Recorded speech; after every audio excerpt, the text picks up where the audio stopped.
Ever since the late 1990s, global warming has been an ongoing debate with two sides. One side is the people who believe it is real and think humans are causing it, and the other side are people who believe CO2 does not cause it and it is a natural heating cycle in the earth. But before we get too far ahead of ourselves, you need to know what global warming is.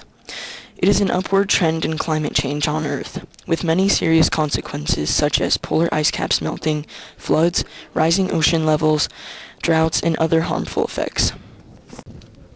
We believe that global warming is caused by humans. We have been dumping tons and tons of CO2 and other greenhouse gases into the atmosphere since the early 20th century. And with no consequences at all? We think not. The consequences are clear, and the world needs to wake up and stare the problem in the eye.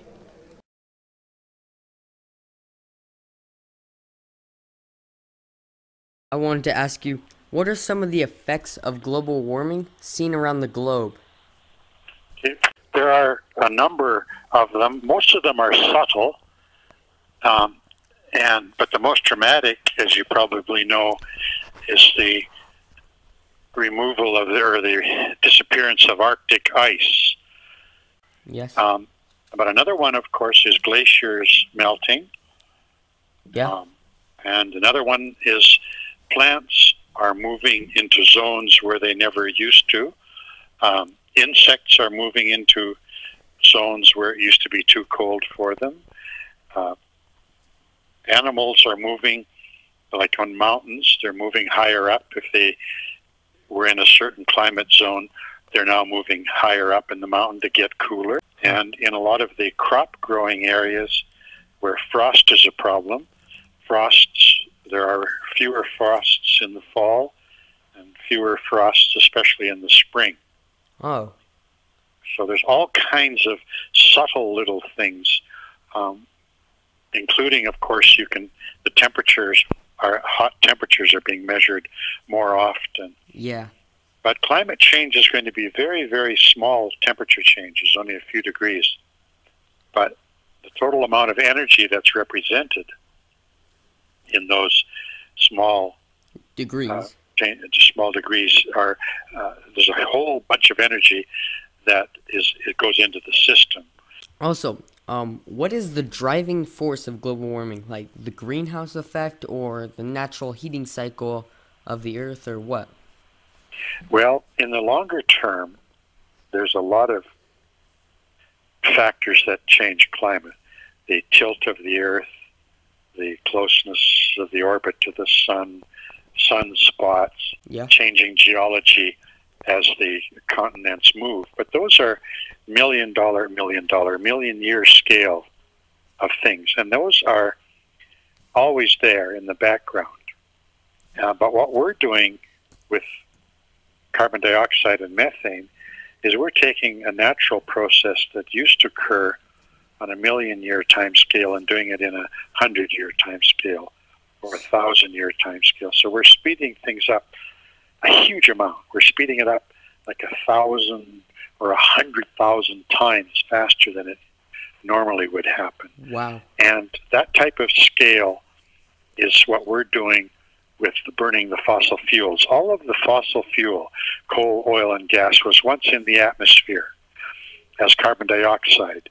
And sunlight and water were brought together with photosynthesis, and the plants and plankton, mainly in the ocean. So it sucked up all the CO2 in the atmosphere and dropped it into the bottom of the ocean, where it was eventually covered by silt and became oil, coal, and gas. But since it was taken out of the atmosphere, the CO2 that warms the atmosphere was taken out, and we went into ice ages that lasted hundreds of thousands to millions of years. There was a time when the whole Earth was just frozen solid. Are there any positives to global warming? Oh, yeah, it depends where you live. Certain parts of the Arctic are going to get more pleasant. Frosts are going to be fewer. Growing seasons will be longer in parts of Russia and Canada. They'll be able to grow corn where they can't grow corn now. They'll be able to grow better wheat crops because the frost won't be there in the spring and then the fall. But some of the trees will grow much better. We'll get better lumber. The atmosphere is heated. The atmosphere is heated by the sunlight coming through the atmosphere, hitting the surface, either of the water or the land, and then changing wavelength, and then the long waves are emitted from the soil and the water, and they go up into the atmosphere, and they are held by carbon dioxide and methane molecules, i.e. the greenhouse gases. And the atmosphere is heated from below, and the more CO2 and methane you have, the more heat is retained. And if we didn't have carbon dioxide and water vapor and methane in the atmosphere, we'd have a very, very cold atmosphere. If we didn't have any atmosphere at all, it would be almost totally down to absolute zero. So we need greenhouse gases to some degree. That's what makes the Earth livable. If it wasn't for greenhouse gases and the balance within a certain range of temperature and water, we wouldn't have life on Earth. So all we're doing is pushing this envelope off to the side where it hasn't been for a long time, and we're doing it very, very fast. Oh. That's all. That's the only difference. Okay. Well, I'd like to thank you for your time.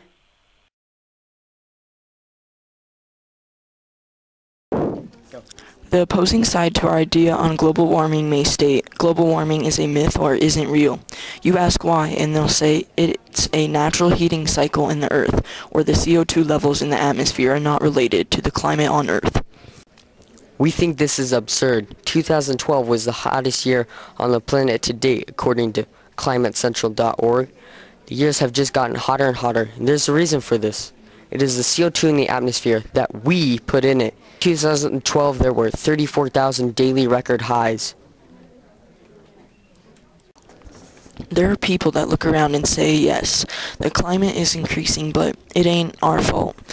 But the people should wake up and see that the greenhouse gases are from us and are taking a toll on the natural events that occur on Earth. And ocean levels have been rising at an alarming rate according to NationalGeographic.com. But how is CO2 doing this in the first place, one might ask? Well, there's this thing called the greenhouse effect. Rays from the sun enter the atmosphere. These rays carry thermal energy. The greenhouse gases, such as CO2 and methane, trap the thermal energy from the sun and heat the Earth as an effect.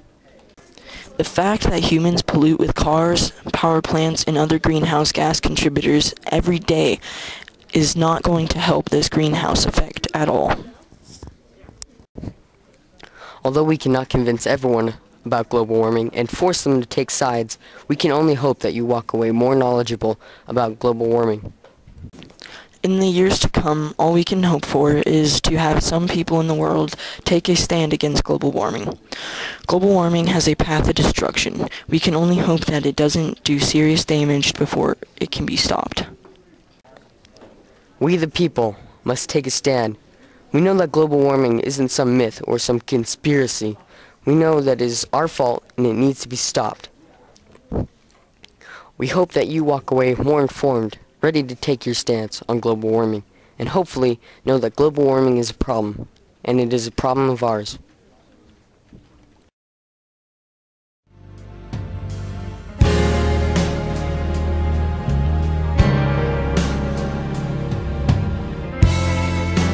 Had to get the train from Potsdamer Platz.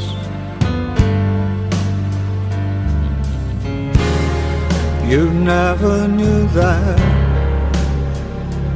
I could do that.